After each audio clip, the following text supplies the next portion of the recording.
bawat araw ay maaaring maghatid sa iyo sa karanasan ng tagumpay o kabiguan, ng ligaya o lungkot, kaya marapat lamang na iyong kilalanin at tanggapin si Jesus Kristo bilang tagapagligtas at Panginoon ng iyong buhay, at mangyaring pagyamanin at panariwain ang kanyang katapatan sa pakikipagniig at pakikinig sa kanya bawat araw o day by day. Ang day by day ay naglalayong umalalaay sa pang-araw-araw na pamumuhay Kristiyano.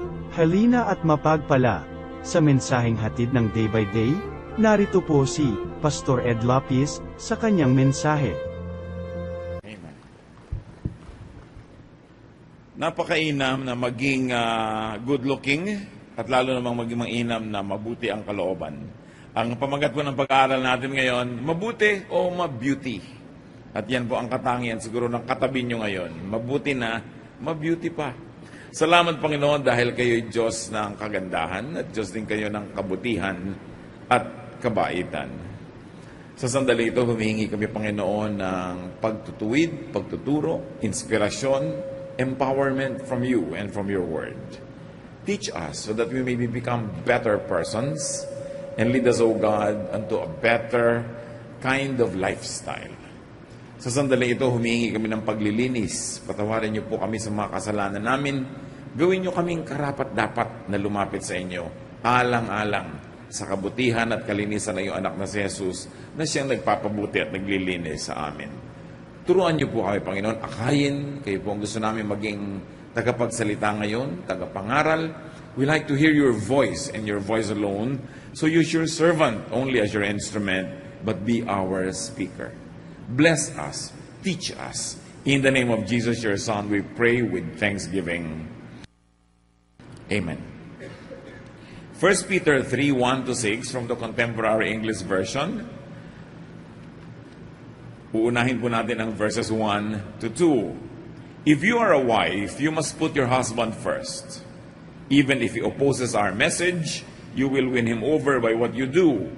No one else will have to say anything to him, because he will see how you honor God and live a pure life. The context is that Peter is speaking to Christian women whose husbands are not believers in the Lord. At sabi niya, kung ikaw ay isang babaeng may asawa, dapat mong inuuna ang iyong asawang lalaki. Kahit pa sinasalungat niya ang mensahe namin ng mga guro ninyo, ay madadala niyo sila sa Panginoon, hindi sa pamamagitan ng pakikipagtalo, pag-aaway, kundi sa pamamagitan ng inyong kagandahang loob. At wala nang kailangan pa mag-sermon sa kanya o magturo kung ang mga kilos niyo mismo ay kakabakasan at kakakitaan ng diwa ng espiritu ng turo ni Kristo. Napakagandang paalala noon, magpahanggang ngayon, that an attractive wife here prioritizes her husband. Kung hindi ka rin lamang handa na ang isang lalaki maging priority lang yung buhay, huwag kang mag-asawa, huwag mo siyang pakasalan. Ganon din yung lalaki. Hindi ka handa na bigyan ng priority ang babaeng ito, ba't mo papakasalan? Para maabala ka lang sa mga balak mong pasyal, lakad dito at punta doon, ba't ka pa mag-aasawa? So an attractive wife or husband prioritizes the spouse. An attractive wife, according to Peter, behaves well for her husband's honor. Kailangan ng isang tunay na babaeng nananalig sa Diyos ay kapuri-puri ang pamumuhay to the point that her life honors God. That she lives above and beyond suspicion and blame, especially when it comes to marital faithfulness. Dapat ang isang babaeng may asawa ay walang ginagawang masama at mukha ring walang ginagawang masama. Hindi sapat na sasabihin, wala akong ginagawang masama. Oo nga, pero mukha meron. Nasisiraan ang dangal ng Diyos, nasisiraan ang dangal ng asawa, at gusto kong bigyan ng diin, bagamat ang detalye dito ni Pedro ay addressed to believing women, kung ang kausap niya are believing men, ganyan din nasasabihin niya sa pakikitungo ng men na ito sa kanilang may bahay o asawang babae. Hindi sapat na walang ginagawang masama. Kahit mga anak niya, Mami, wala akong ginagawang masama. Oo nga anak, pero mukha meron. So dapat hindi ka lang mukhang Walang ginagawang masama at wala talagang ginagawang masama pareho. So an attractive wife wins her husband by how she makes him feel about his importance to her. Walang nangyayari sa isang babaeng nakakilala sa Panginoon na hilig mag-Bible study, umattend ng choir, magkaroon mga ministry sa church, tapos pinapabayaan niya yung asawa, pinapabayaan yung anak, pinapabayaan yung bahay. Uuwi ang asawa, walang makain, kaya walang maisuot, hindi maayos ang bahay dahil lagi nasa prayer meeting si Ginang, deaconess dito at deaconess doon, kumakanta dito at may visitation doon, tapos ang sariling bahay na papabayaan. Sabi ko, kung gusto nyo talaga na madala sa Panginoon ang inyong mga kabiyak, unahin nyo sila, mahalin nyo, para hindi sila magselo sa Diyos, para hindi sila magselo sa church. Oras na yung husband mo nagseselos sa church dahil nakikita niyang napapabayaan mo siya, tapos pa na yung prioritize mo sa iyong mga ministries, mahihirapan kang dalhin siya sa Panginoon. Kaya hindi sapat yung naglilingkod kasi ako sa Diyos because your family is your first ministry. Marami pang paraan ng paglilingkod. Marami pa nga mga kabataan magbibigay sa akin ng tanong, Pastor, gustong-gusto po mag-church, di po ba dapat unahin ng Diyos? Pinipigil po ako ng parents ko kasi unbelievers po sila. Ano pang dapat kong gawin? Siyempre ang payo ko, stay home. Hindi ka pala pinapayagan, minor de edad ka, wala ka pa sa sarili mong disposisyon, obey your parents. Pero di ba pag una ang Diyos dapat? Oo, pero nasa bahay nyo rin naman ang Diyos. Pwede ka mag-worship doon, pwede ka kumanta doon, pwede kang gumawa ng paraan. At kung nasa school ka, kung may Bible study group, mag-attend ka. It's important to give priority to our family. Hindi gusto ng Diyos na nakakahiwa-hiwalay ang mag-anak. At wala pang nakipaghiwalay sa kamag-anak dahil sa relihiyon na nadala yung kamag-anak niya para sa Panginoon. Kailan unahin mo? Dahil kung marunong ka rin naman mag-una nun, aani rin ang iyong tanim. At hindi mo lang ginagawa yung para umani, kundi dahil talagang ang pamilya ay binibilin sa atin na priority natin ang ating family. Kailangan natin yan pinaglilingkuran. So an attractive wife is all that. 1 Peter 3:3-4 adds more definition to the beauty of a woman or the good looks of a man. Don't depend on things like fancy hairdos or gold jewelry or expensive clothes to make you look beautiful. Be beautiful in your heart by being gentle and quiet. This kind of beauty will last, and God considers it very special. Now, good grooming and ornamentation is not the culprit here. It is dependence only on it for value. Many people tend to misread these verses. Kaya may mga sekta na bawal mag-alahas, bawal magsuot ng hikaw, bawal magsuot ng ganito, bawal na magpusod, magtirintas. Kailangan ilugay mo lang yung buhok mo dyan, huwag mo siyang kailangan laging bigyan ng pansin dahil nagiging sobrang literal ang pagbasa sa verses. Kung tutuusin, ang tunay na malalim na kahulugan dito ni Pedro is, huwag mong iasa lang ang kagandahan mo sa panglabas, unahin mo yung gandang pangloob. Pero hindi naman sinasabing magmukhang tiriringgay ka na sa labas, huwag ka na mag-shampoo, huwag ka na mag-ayos, at magmukhang losyang ka na lang forever. No, because God is God of beauty. And even the temple, when the temple was made, God had very specific instructions how it would be ornamented, decorated, and beautified. So alam natin na hindi yun ang kahulugan. Ang sinasabi lang, kung yun lang ang inaasahan mo para ka magmukhang maganda, na nagkakanda utang-utang ka na, nagkakabaon-baon ka sa mga kung ano-anong utang, hindi ka na nakakapagluto ng masarap dahil hinihuhulog mo sa mga hikaw mong kay lalaki, hindi ganyan ang ibig sabihin na maganda. Pero kung napagsasabay-sabay mo naman yon, lalo't inireregalo pa nga sa inang asawa mo, ano naman ang masama na isuot mo yon?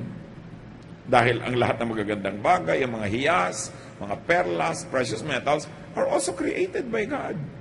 And whenever you use them, not to eclipse your spiritual beauty, but to enhance, God is glorified because God is God of beauty. Huwag nating dadalhin yung mga ganitong verses to exaggerated misreading because they become very oppressive. And the tendency of people who read it that way is that they also become very judgmental of others.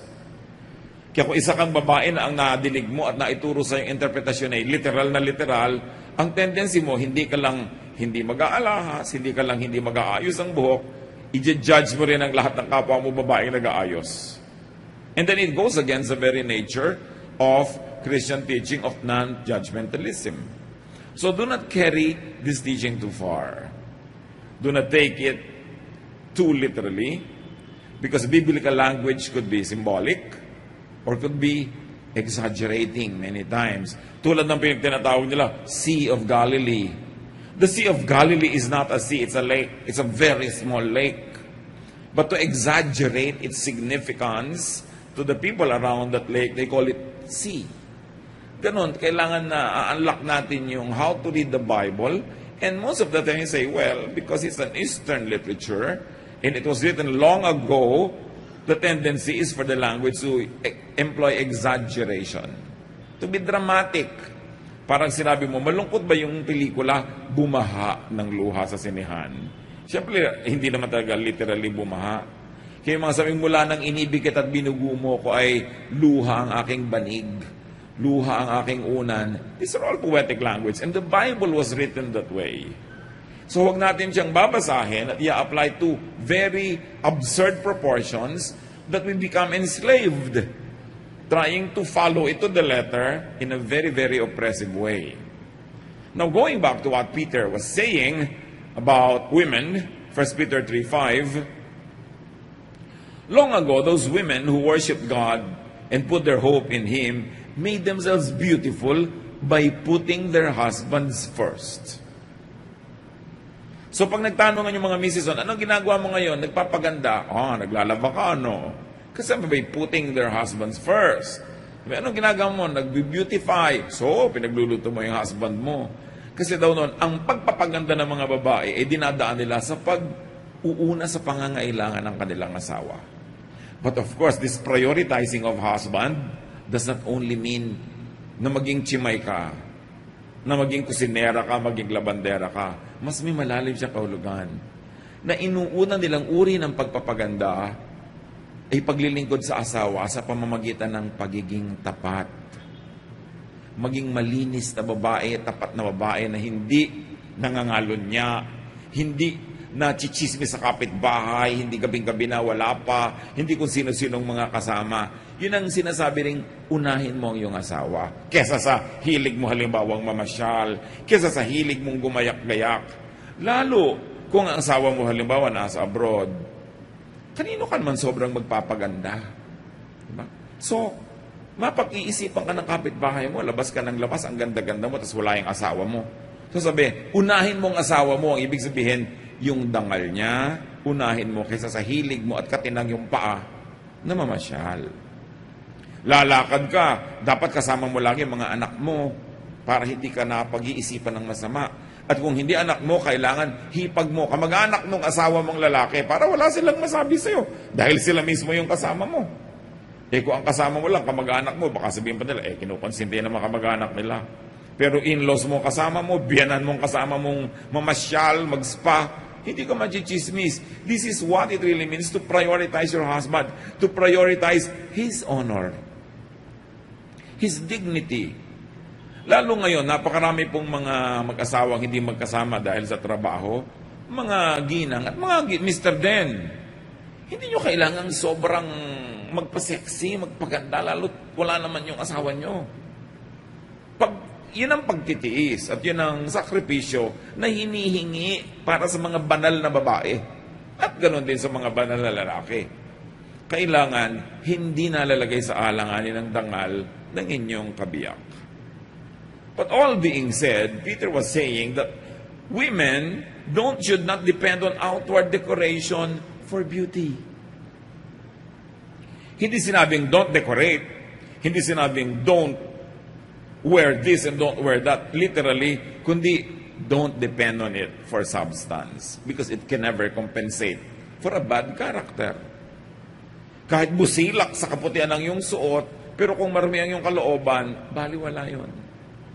Kasi sinasabi, unahin mo character development.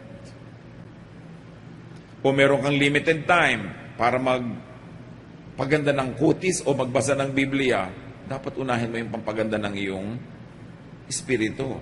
Pero kung meron ka naman talaga magaling na time management, pagsasabay mo naman yan eh. Hindi naman kailangan mamili lang ng isa sa dalawa. Kailangan lang time management.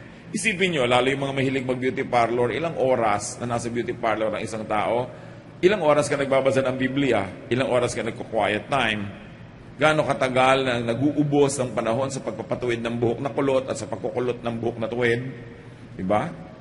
Sa pagpapalight ng color ng dark hair at sa pagpapadarken naman ng light, gaano karaming oras ang nauubos sa pagpapantay ng mga kilay na hindi magkapantay-pantay. Gaano karaming oras ang nauubos kahit ng mga lalaki sa pagpapaganda ng mga katawan.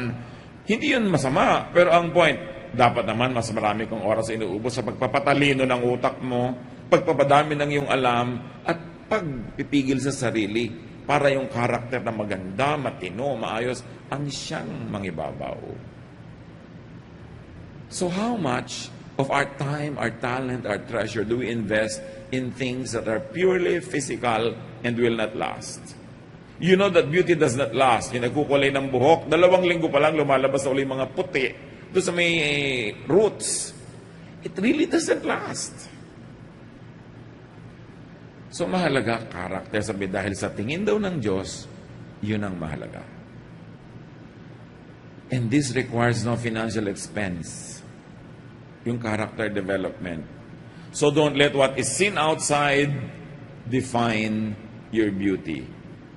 Pag sinabing, uy, kilala mo ba yung asawa ni ano? Alin yung mahaba ang buhok? O yung alin yung mabait? Diba?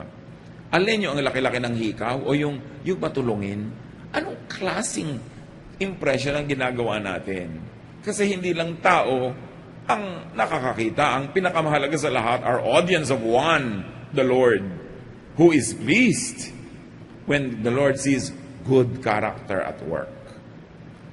So be beautiful inside by being gentle, at sabi, and quiet. Hindi maganda yung babae na sobrang bungangera. Malakas magsalita, malakas tumawa. Yung nakita mo na yung ngala-ngala pag tumatawa, kahit maganda yung skin niya, baduy pa rin. Sabi, gusto mo maging magandang babae ka, yung maging mayumi ka. No? Hindi yung pag nakaupo, nakabuka ka. Pag naglalakad, parang kabayo. Kung makakembot, parang karetela sa bakubakong kalsada. Sabi, kailangan gentle, quiet. Yung nandyan siya, tapos mapapasin, ay, nandito pala siya.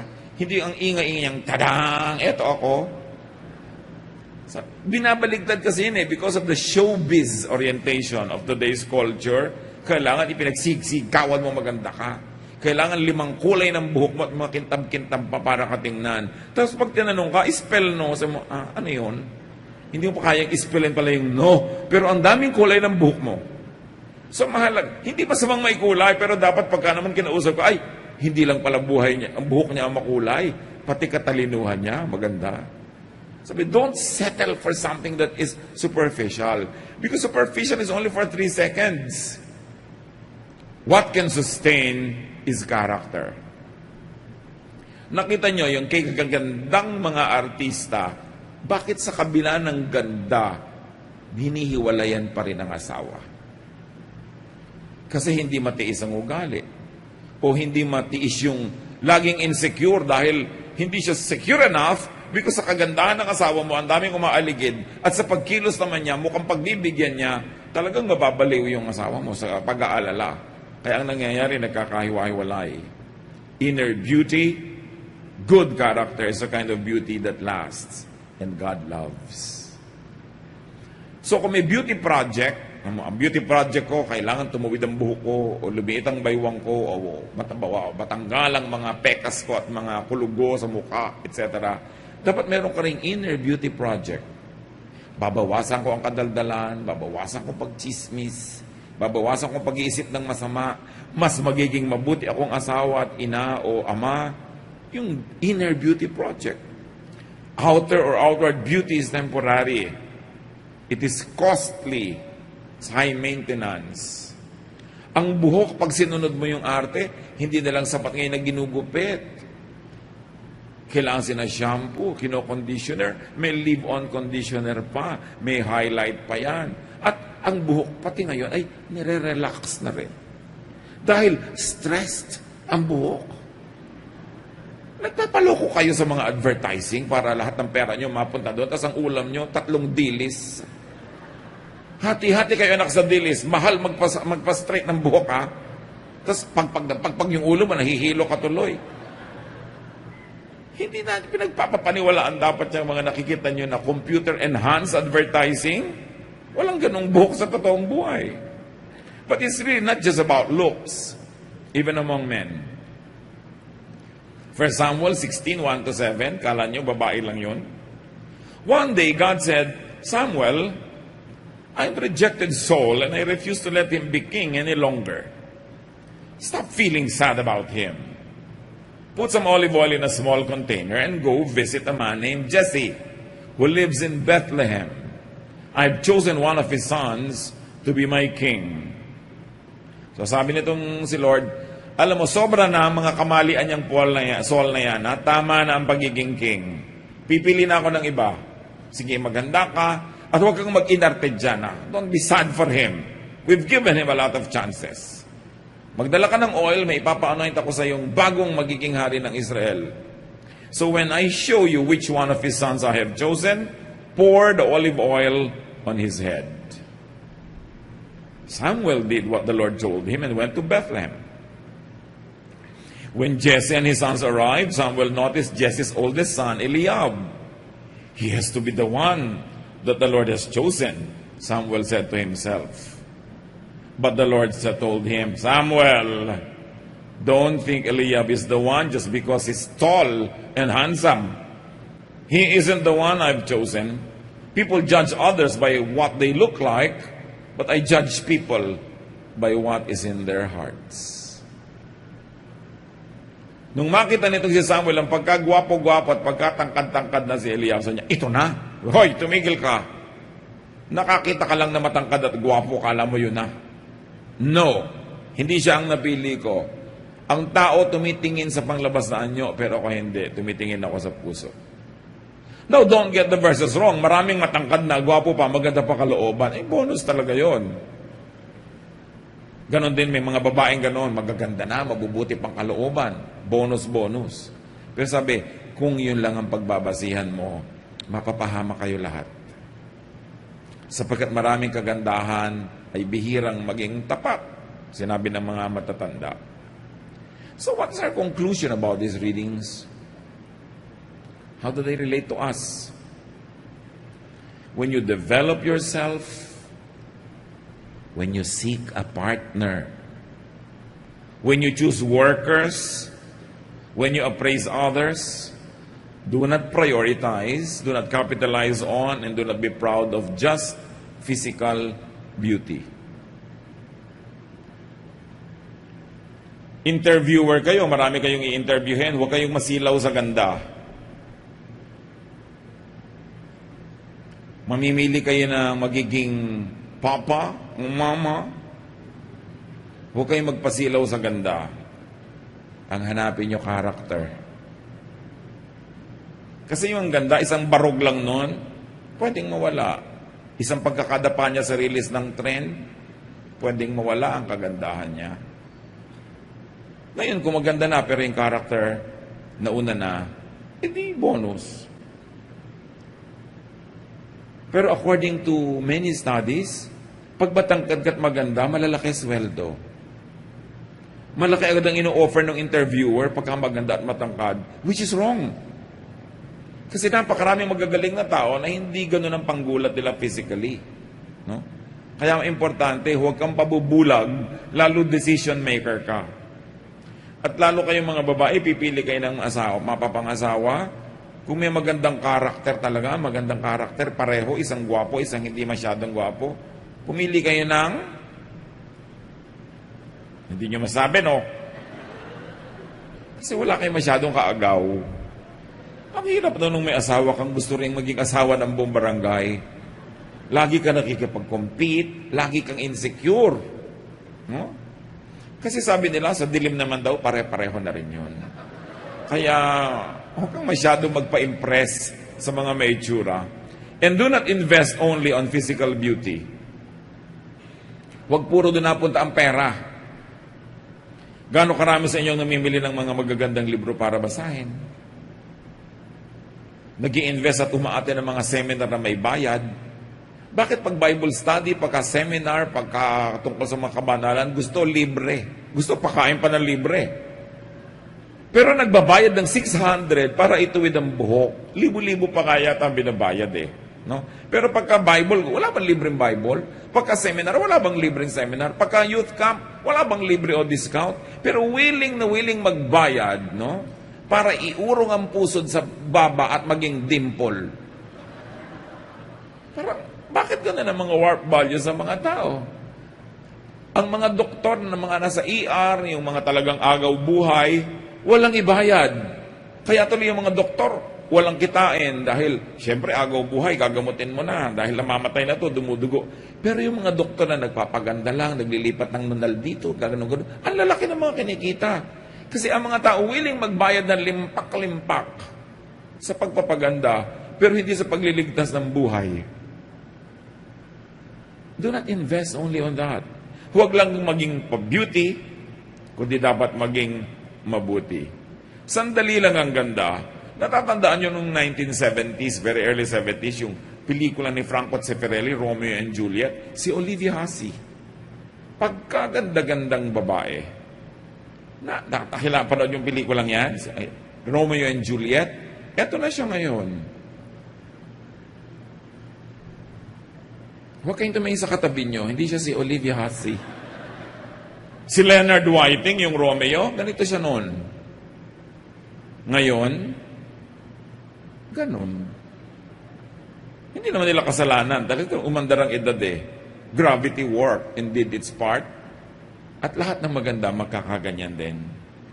Sa katunayan, ang ganda sa sandali. Parang tanghaling tapat lang. Ang bilis lumampas. Ang tunay na kagandahan ng isang babae sa isang lalaki, wala pang 10 taon. Kaya nakikita mo kami sa, ay, tumawid na siya. Yung matanda na siya. Yung may tatawirin ka kasi na biglang matanda ka na. Wala kang magagawa tungkol doon. At habang hinahabol mo ng surgery yan, na lahat ng mata ng 5 babae sa inyo makakabuka na, no? Pare-pareho pala kayo ng surgeon. Mamaya lahat ng babae sa isang bayan magkakamuka. Kasi isa yung gumugupit ng mukha nila. Gusto nyo yun, walang karakter. Tapos tawang-tawa ka na, sabi mo, kasi hindi ka pwedeng humalakak, baka mapilas ang mukha mo. Bakit papahirapan ng sarili? Ang ganda-ganda ng babae na umiidad na alam mong may pinagkatandaan, nagpalaki ng anak, naging mabuting babae. Tapos kikitingnan mo yung kamay, mga puro kulubot-kulubot, kasi maraming nilaban, maraming pinlansya, maraming talsik ng mantika. Sa totoo lang, yun talaga ang magandang babae. Magtataka ka sa nagkaanak at nagkaasat, ang ganda-ganda pa rin, liban na lang super bilyonarya, maraming mga katulong. Anong mga hindi mo ginawang trabahong bahay? Bakit ganyan ka pa rin? Kakainis. Hindi yun katangian.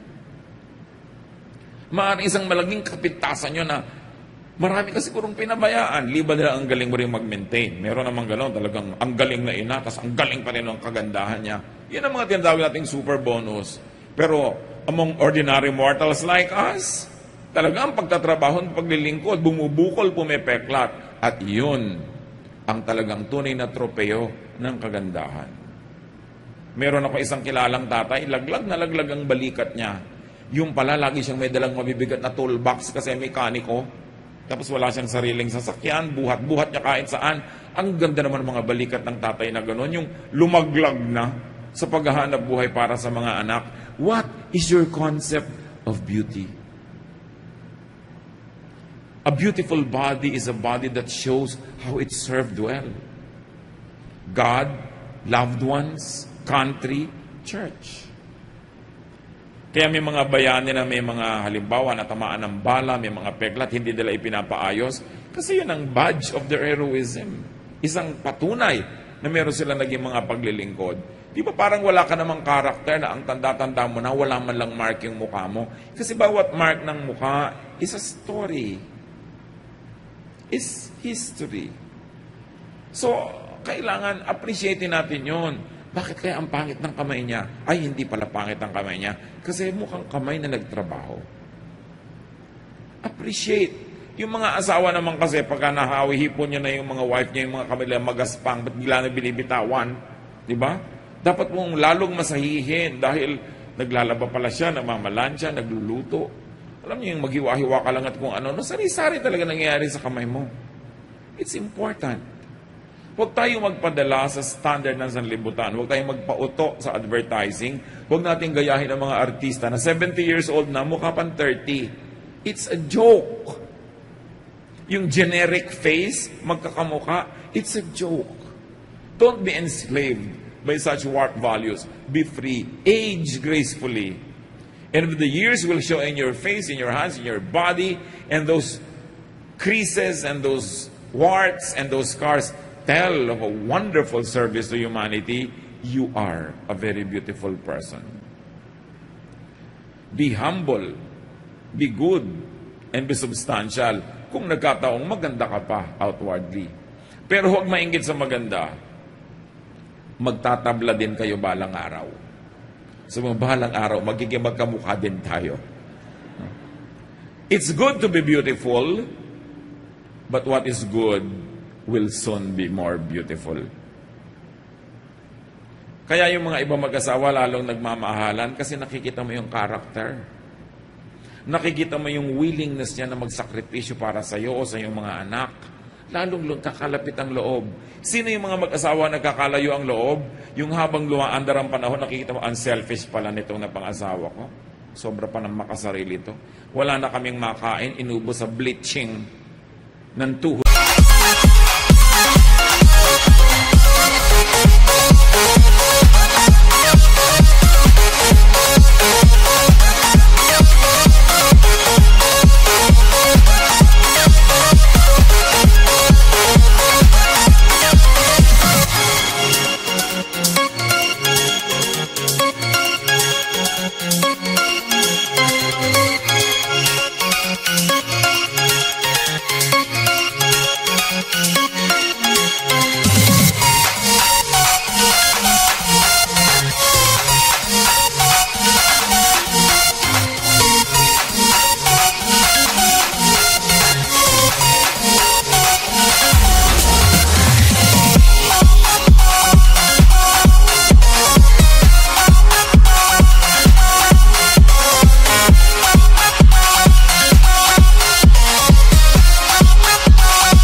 Niya, diba?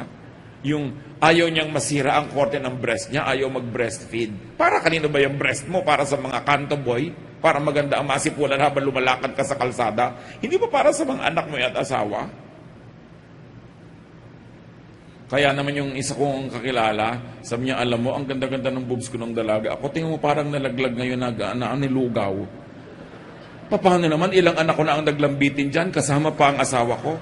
Sabi nga gano'n. O, abi talagang naglingkod na boobs ito. Hindi ba? Dapat nagawa ng monumento. Pero ang gandang-ganda doon, wala namang nagawang lingkod. So, wag niyong ikinakahiya kung parang nilugaw na umuho. Di ba? Ganun talaga.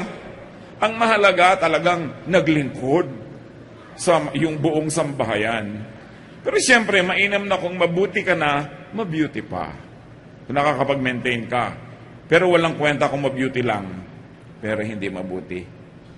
Masama kung ang pagpapabeauty ay hindi tuloy nagiging mabuti dahil naubos yung energy para doon. So pagandahin ang kaluluwa at ang espiritu. Pagandahin ang ugali kasi yun ang tinitingnan ng Diyos. Pagandahin ang pagkatao. Invest in your inner beauty. Kung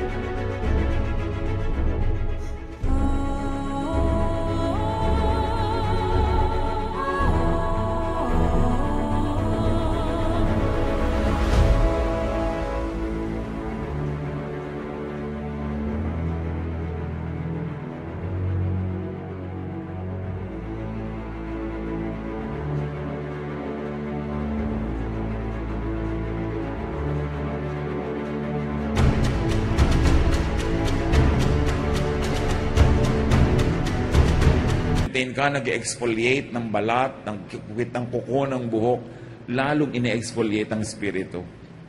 Lalong mine-maintain ang kaluluwa. 1 John 2:15-16, do not love the world, nor the things in the world. If anyone loves the world, the love for the Father is not in him. For all that's in the world, the lust of the flesh, and the lust of the eyes, and the boastful pride of life, is not from the Father, but is from the world. So kung pwedeng pagsabayin, gusto kong i-divin, pagsabayin. Kung kailangan pumili ng isa, pumili ng mabuti. Always prioritize character. And always prioritize the honor of your spouse more than what you itch to do. That is what it means to prioritize our families. And that is high worship. That is pure religion. To be very good to your spouse, to your children. God loves it. Ama namin, pakasuriin niyo po kami, Panginoon, kung nadadaya kami kumisan ang sanlibutan. While we know that it is good to have good grooming, to be neat, to be presentable, teach us where it should end. Turuan mo kami, Panginoon, na magbigay ng hangganan sa pagiging sobrang makalupa at makakatawan lang. Ganon din turuan mo kami, Lord, sa pag-appreciate ng aming kapwa. Na mas pahalagahan naming tingnan ang ganda ng kanilang ugali at pagkatao kaysa panglabas lang. Huwag kaming marahuyo, Panginoon, huwag kaming madaya at malasing sa nakikita ng mata. Na pati ang propetang si Samuel ay muntik ng madaya. Nung makakita siya ng matangkad at magandang lalaki, akala niya yun na yung choice niyo. At kung meron sa amin mga kapatiran, Panginoon, na wala nung mga assets na yon na ipinagdiriwang ng sanlibutan, pero meron mga internal, spiritual, emotional, intellectual assets, turuan mo kami, Lord, to find value in ourselves, not to be inferior, not to be envious of others, not to compare ourselves with others, but to continue, Lord, to be thankful that you have given us spiritual, emotional, and intellectual assets. Turuan mo rin kaming pahalagahan yon sa aming kapwa. Magbulay-bulay tayo sa madali, mga kapatid, kung ano ang kahulugan ng mga paalalang ito sa ating buhay. Kung sino ang pinapahalagahan natin, yung bang better-looking na anak kaysa doon sa hindi masyadong good-looking by the standards of the world. How do we judge our employees, people around us? We are spiritual people. Get beyond the body and get to the spirit. God, teach us. We want to be silent before you so you can remind us where we stand. Thank you for the things we do right. Correct us for the things we do wrong. Let us spend some time in silent meditation.